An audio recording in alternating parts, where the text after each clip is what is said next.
El discurso se va a basar en diferentes ciencias, en lo que sí nosotros llamamos las ciencias del lenguaje.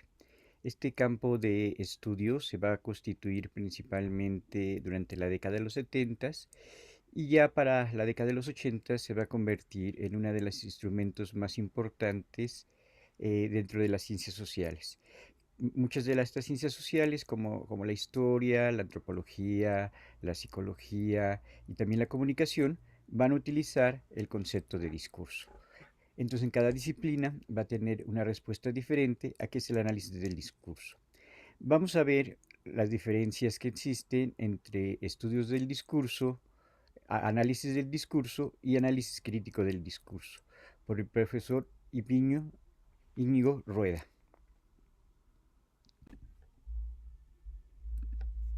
Como la que estamos viviendo en el mundo. Bien, la expresión estudios del discurso no es un invento mío, es una propuesta de Van Dyck, que como sabéis es un poco el causante de que tantas personas en el mundo en este momento nos dediquemos al análisis del discurso, porque es la primera persona que, viniendo de la lingüística, formula una teoría sobre el discurso, formula unos supuestos sobre el discurso y, por encima de todo, construye, articula y difunde un método específico para realizar análisis del discurso. Y esto lo hace con una finalidad que es a la vez académica, pero también es ético-política, que es luchar contra el racismo. De manera que él, en toda su carrera académica y posacadémica, porque ahora sigue trabajando, aunque ya no le dejan trabajar, porque ha llegado a toda la edad donde ninguna universidad te deja trabajar, entonces él sigue trabajando por fuera de la universidad. Pero todo el ánimo de ese trabajo, dentro y fuera de la academia, ha sido ver cuáles son los mecanismos discursivos que producen, reifican y cronifican el racismo, y conociendo esos mecanismos, ¿qué podemos hacer para eliminar? Y él, que es un poco, como digo, el causante de que tantas personas en tantos lugares del mundo y en tantas disciplinas diferentes se estén dedicando al análisis del discurso, hizo notar hace mucho tiempo que había una extraordinaria confusión derivada por el uso poco específico de los términos discurso y del término también concreto de análisis del discurso. Claro, depende de cómo se entienda discurso, análisis del discurso va a significar una cosa u otra. Y depende de lo que se entienda por análisis del discurso va a significar una cosa u otra. Quiere decir que nadie tiene la exclusiva ni puede arrogarse el privilegio de definir lo que es el discurso y de definir el análisis del discurso. Y por lo tanto, cualquiera de las definiciones disponibles y de las prácticas concretas son admisibles. Por ejemplo, si un lingüista o una lingüista considera que un enunciado, una oración, como decimos los que hemos estudiado los sistemas educativos antiguos, si uno emite una oración, un enunciado, un análisis, ya eso le llama discurso, y muchos lo hacen, analizar gramatical o sintácticamente la oración es un análisis del discurso. Si nos vamos al otro extremo, si alguien habla del discurso como algo bastante parecido o similar a ideología, por ejemplo, y habla de los discursos que nos organizan las formas de pensamiento y orientan nuestras acciones, y lo ve como un proceso colectivo que resulta de la contribución de muchos actores y actrices a lo largo de la historia de cada comunidad y de cada sociedad, y a eso le llama discurso. Entonces, análisis del discurso tiene un significado muy concreto para eso, pero completamente diferente del que tendría para un lingüista. Si otra persona fuera sociolingüista, por ejemplo, que es otra manera de hacer análisis del discurso, y pensara que justamente a través del habla y de la conversación reproducimos y producimos disimetrías y diferencias sociales, como por ejemplo cuando escuchas a una persona hablar en un acento y esto te permite clasificarlo como colombiano, argentino, chileno, catalán o andaluz, y desde el momento en que lo identificas en esa categoría o en ese grupo, se disparan todos los estereotipos y eventualmente todos los prejuicios que tienes hacia ese grupo, lo que los colombianos y colombianas piensan de los venezolanos o venezolanas, lo que en Venezuela piensan de los chilenos y viceversa, lo que toda Latinoamérica está pensando hoy por los bolivianos, etcétera, etcétera. Y eso lo hacemos simplemente identificando el modo e incluso el acento con el que hablamos.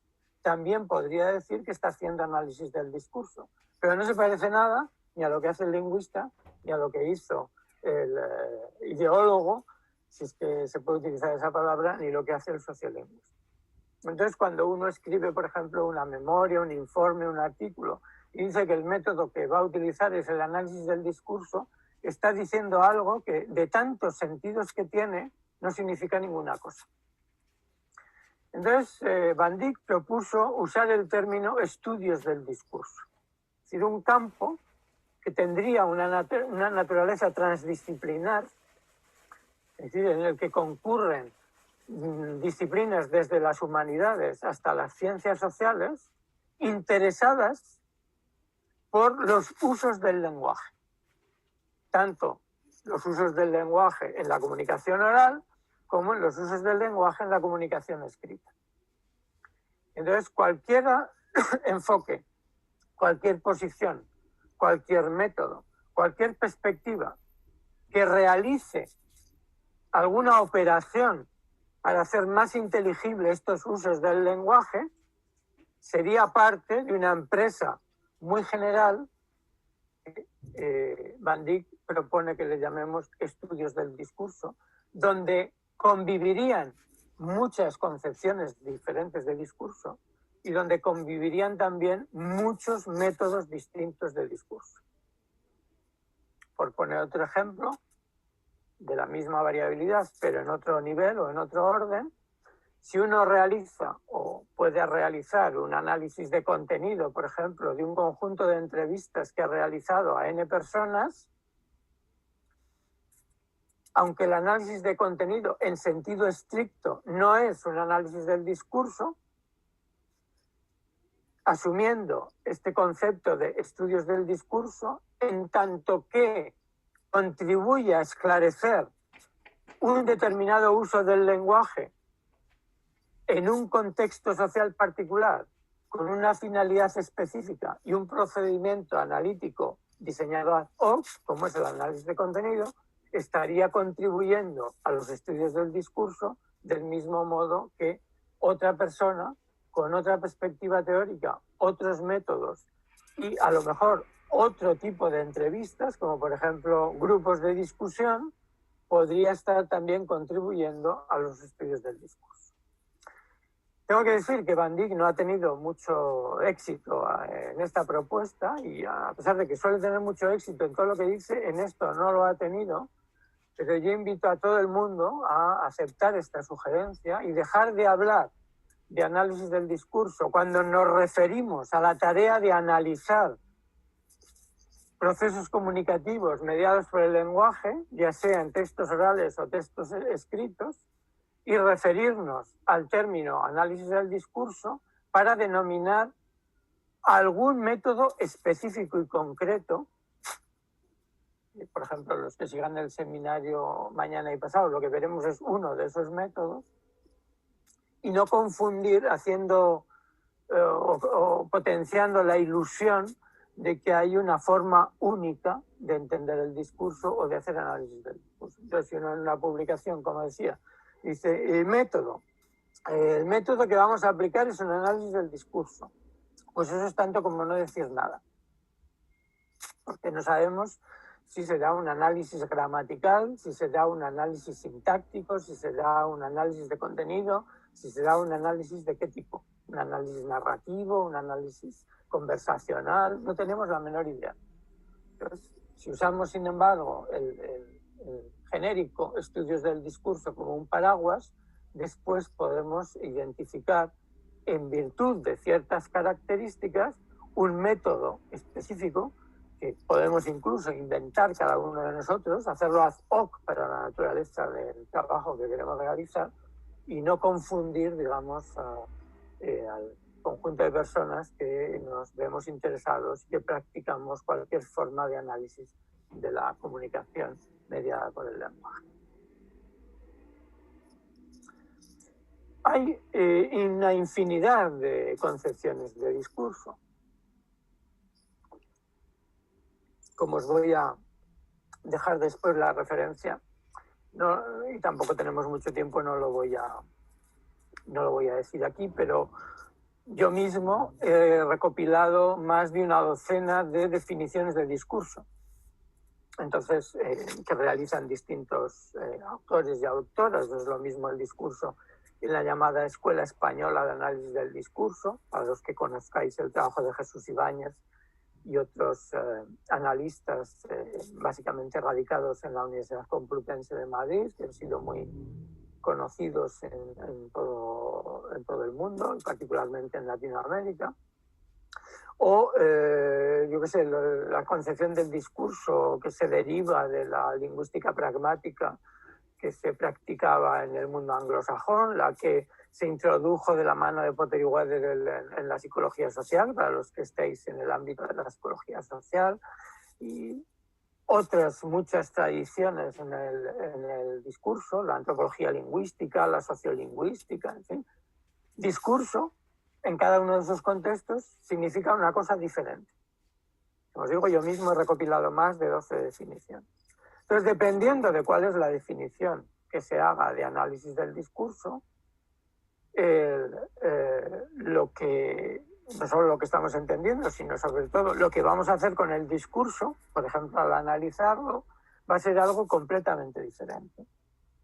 Para que tenga sentido un poco la sesión de la tarde, yo me aventuro a ofreceros la definición de análisis del discurso que hago yo en compañía de mi colega y amigo Charles Santaki, que hace unos años, ya muchísimos, nos atrevimos a posicionarnos en qué podíamos decir en relación al discurso o cómo lo podríamos definir. Y ofrecimos esta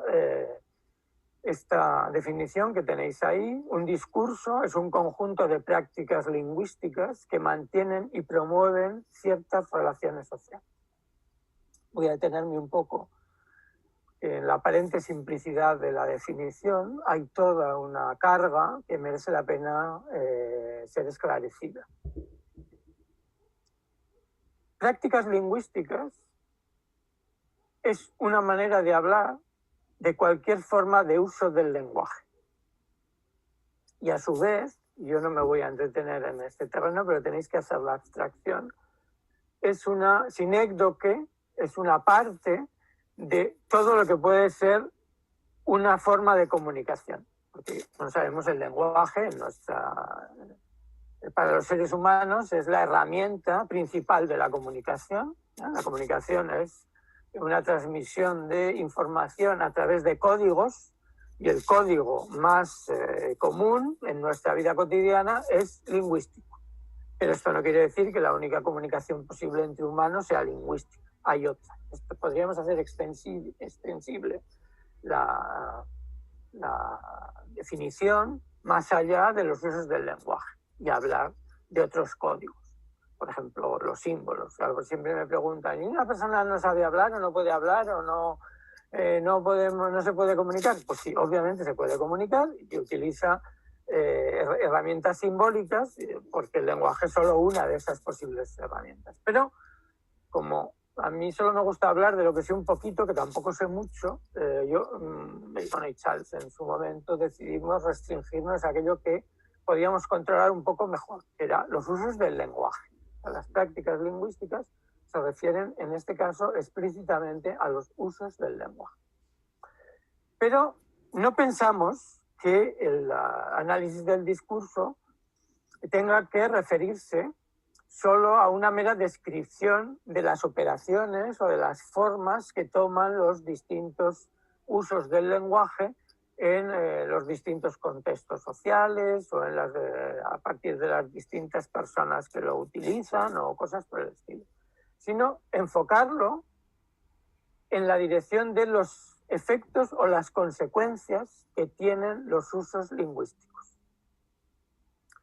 Esto es una peculiaridad del análisis del discurso que no está, por ejemplo, en el análisis de contenido, para los que estéis familiarizados con otras formas de análisis de textos, y que es fundamental. Para el análisis del discurso y para esta concepción del discurso que estoy tratando de manejar, lo importante es qué consecuencias tiene, qué efectos genera los diferentes usos lingüísticos.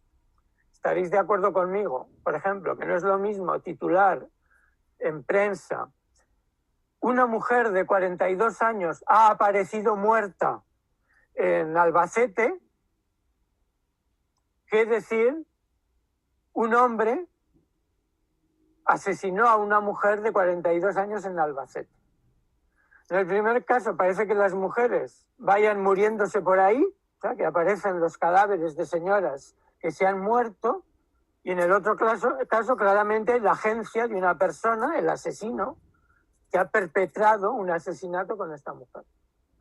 Entonces, hablar de que las mujeres aparecen muertas o hablar de que son asesinadas no es solo una cuestión de estilo.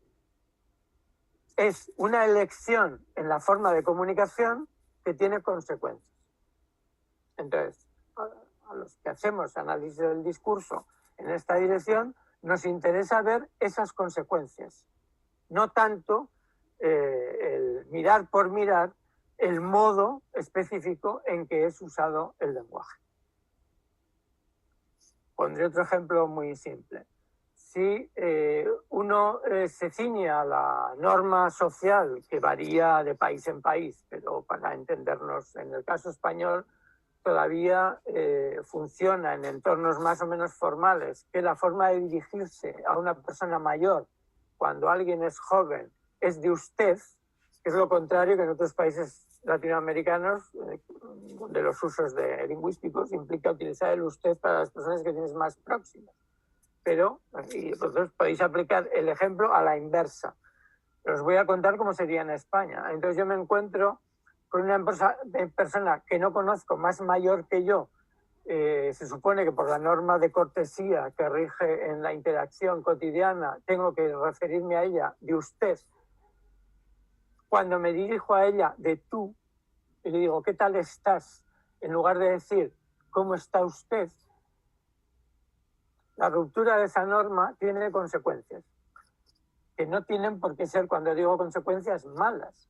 Puede ser que yo tengo familiaridad con esta persona, puede ser que quiero trabajar con ella una cierta familiaridad, puede ser que quiero crear un contexto donde aparezca un nivel de comunicación y de interacción más horizontal, o puede ser, por ejemplo, que lo desprecio, como pasa cuando una persona en un contexto cotidiano donde tiene que tratar a su interlocutor o su interlocutora de usted, explícitamente le trata de tú, como por ejemplo un empleado o empleada de una tienda, cuando entra un emigrante, no le da los buenos días y le dice, ¿y tú qué quieres?, sin mediar en esa interacción un saludo, una mini conversación informal y un tratamiento adecuado al desconocido, que es tratarlo de usted. Pues nos interesa cómo esas formas de hablar, esos usos del lenguaje, sirven para provocar ciertos tipos de cosas.